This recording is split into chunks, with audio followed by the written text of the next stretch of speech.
So my issue with people putting down college degrees is one. So I'll use my field as an example. So currently I'm taking a course through a company that provides the lab and mentorship and all this other stuff, in addition to my regular graduate courses as well. So now the course I'm taking, I found it for cheap. I found it somewhere else, but it's just videos and practice tests. This one provides a lab.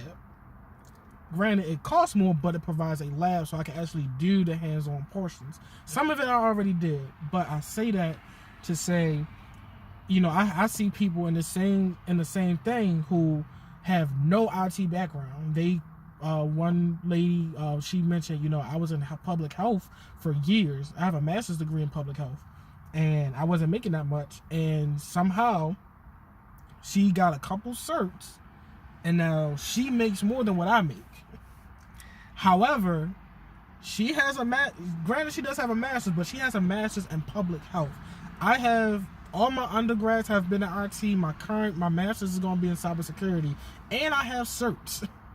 Yeah, that remind me of a friend from Chicago. He dropped out of college his first year and then went on to take some sort of, I told you about this, some sort of program in Florida where he got certifications, came back and got a 6-figure job. And like I said, it does happen. I'm not saying, you know, colleges has to be the always route. However, I say this to say that if your friend did it and this lady did it, how many other people are going to do the same thing? And mind you, there was a big influx of people jumping on IT during the pandemic, in which CompTIA even had to say something because there were the numbers spiked in the number of people who were cheating the exams. Because one was because, how are they cheating? Oh, answer dumps, all types of shit, man. Oh. It's all types of stuff. I didn't do any of this. But people do cheat. So I guess it's not like school where you have to sign the honor code at the book. Oh yes, you have to sign out. Yeah, you do have to sign the honor code. Oh, they just said fuck that shit. Yeah, basically.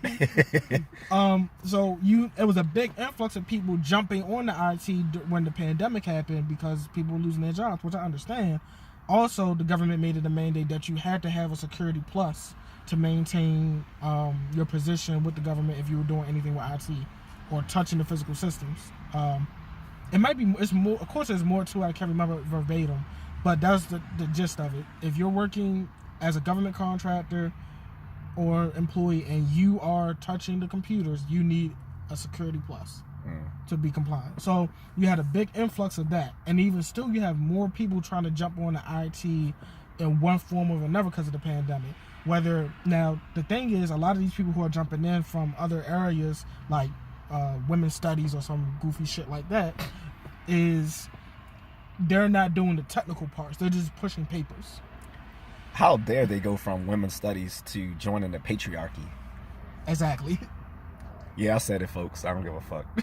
Kind of self-defeating in my opinion. But that's the gist of what we're seeing now is many people are pushing for these certs, which is fine. You know, get your cert.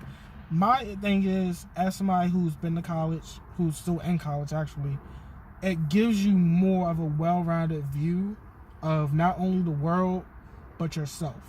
So a lot of times when I come across people who, you know, who just has certs and you talk to them outside of IT, if once you talk to them outside of IT, you'll realize they're stupid. And I say, and the reason I strongly disagree with this whole push for certs is because you're training yourself to be just a drone. You cannot think creatively and all you can do is, I know how to code. Okay, that's fine. It takes some creative thinking, sure, but your skill set outside of that and your knowledge outside of your job is so lacking that you can't talk about anything else. And if you do talk about something else, it sounds like pseudoscience.